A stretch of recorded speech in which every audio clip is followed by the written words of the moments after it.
South Korea has made a big announcement today that it'll withdraw from the South Korea-Japan Bilateral General Security of Military Information Agreement, or GSOMIA.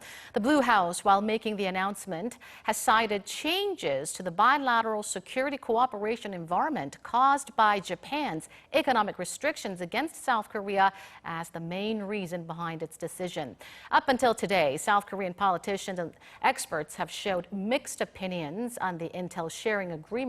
Some arguing that scrapping will give South Korea more leverage when dealing with Japan's export curbs, while others have said that the scrapping of the pact would be more counterproductive to South Korea and undermine national security. The die is cast, and to discuss deeper on this issue, I'm joined by Dr. Jung-yeop, a research fellow at the Sejong Institute. Welcome to the program. Thanks for having me. So South Korea has, at last, decided to terminate the intel sharing pact with Japan. Can you first tell us the implications of today's decision?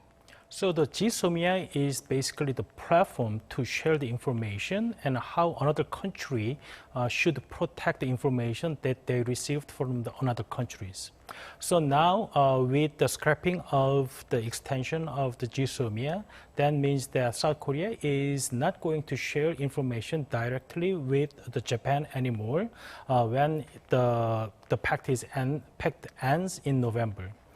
However, the serious concern is more about how this is going to affect the trilateral cooperation between Korea, US, and Japan in the future, because as we all know that US government has urged South Korean government to keep the GSOMIA as is, because this is very essential for the trilateral cooperation in Northeast Asia. So I think that it's not only from Japan, but from the United States that we have to we are going to expect some kind of negative statement.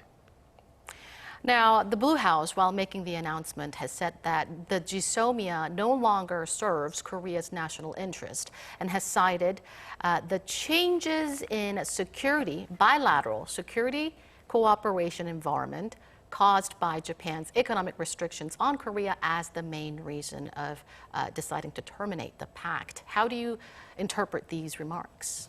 So I think South Korean government has been trying to find an equivalent move against Japan's removing South Korea from their white list for the trade list. So the official reason from the Japanese government for removing South Korea from the list is because there are some kind of uncertain behavior by South Korean government with regard to keeping the security on the important elements. Even though everyone knows that Japan did that because of their dissatisfaction with the South Korean Supreme Court decision about the forced labor. So as Japanese government announced that they removed Korea from the white list because of the security reason, that means that South Korea is not a trusted security partner for the Japan. That means that South Korea cannot trust Japan for the security matters. So for South Korean government, when we cannot trust Japan for the security issues, why we should keep the information sharing with Japan? So I think that's the official reason from the South Korean government today's decision. So it seems like what started off from a historical issue has spread to an economic issue, and now has further spread to a security issue. Now, U.S. top envoy on North Korea, Stephen Biegun, wrapped up his visit to Seoul today. Not much is revealed about the discussions he had with his South Korean counterparts, but do you think that he may have relayed Washington's stance on the issue of GSOMIA? So the GSOMIA issue is not directly related to his scope of his position. However, the trilateral cooperation is very important for the United States when United States want to keep the sanctions intact and they want to keep the pressure onto North Korea. The trilateral cooperation is very important.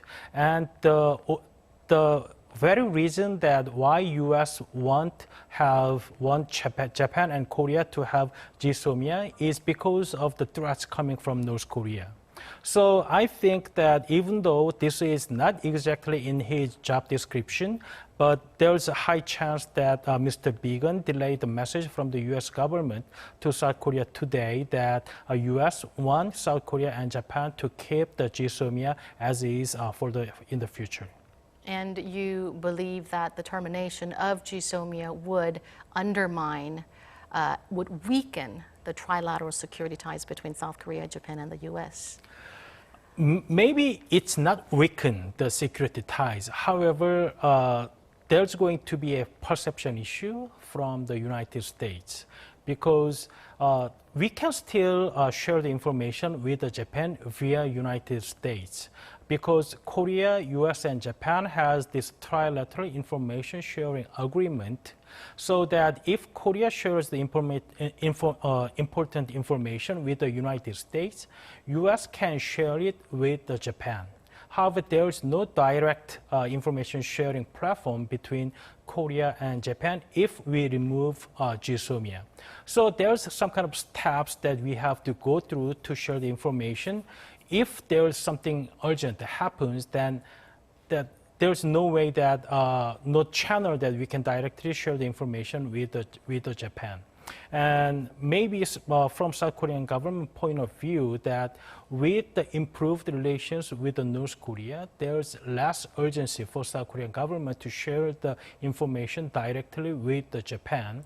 So I think maybe enough for us to share information via US. So I think it's not going to weaken the security ties for us with the United States or Japan, but perceptionally it's going to give some damage to the trilateral cooperation. Now, Japan's immediate response was reportedly, Japan reportedly expressed regret over South Korea's decision. As we all know, Japan had consistently said that it hopes to see an extension of GSOMIA. But despite that, South Korea has terminated the deal altogether. What kind of further reactions or actions do you expect from Japan? So even though Japan has expressed their regret about South Korean government decision today, the audience is not toward Koreans or Japanese. I believe that Japan's expression about GSOMIA is geared toward the United States because even though Japan has benefits in terms of gathering the information from GSOMIA, South Korea also gets the benefits with the sharing information with Japan. However, the very reason that why South Korea and Japan signed the GSOMIA is because of the United States, and United States wanted three countries share the information in real time. So I think that today's Japan's statement is to tell the United States that now fault is not us, but Korean. So I think South Korean government has to be very keen on damage control of these issues. Now, GSOMIA was one of the wild cards that South Korea held ever since Japan imposed trade restrictions on South Korea. Do you think, as a leverage, to gain more leverage when dealing with trade issues with Japan, do you think today's decision will be powerful enough, though, to induce some kind of change in Japan's stance in terms of its economic retaliation against South Korea? I think it's politically powerful for South Korean government to tell the Japan and the US government how dissatisfied with the Korean government with the Japanese recent move with regard to the trade. However, whether the withdrawal from the GSOMIA has enough leverage so that Japan can change their decision already made with the trade, it's very doubtful. So I think that it can show our decision can show and tell the US government that how South Korean government is dissatisfied with the Japanese move, but we have to see how this is going to evolve to change the current situation between Korea and Japan, and even the trilateral relations between Korea, US, and Japan. Now, talking a little bit more about the military sharing pact itself, it had been extended every year since it was signed in 2016. And ever since, some have been arguing that the military agreement is vital to national security and as well as to the trilateral security ties among South Korea, Japan, and the U.S., while others have questioned the effectiveness of the pact. Your take? So it's not about what kind of information that we are going to get through GSOMIA or how important those informations are that we get from the GSOMIA.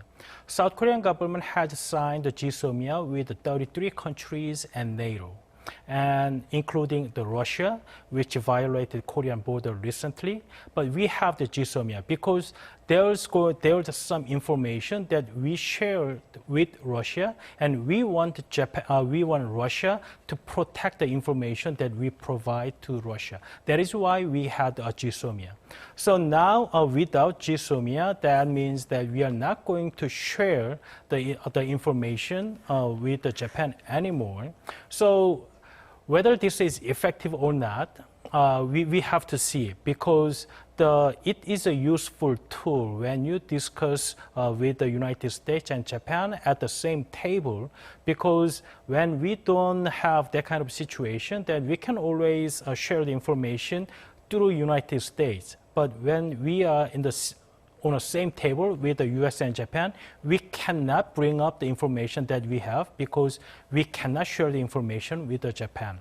So I think it causes the inconvenience, and that will cause some problems for the trilateral cooperation, and that will block some immediate response when it is needed. But it's not like seriously damage the information itself. So I think we have to see.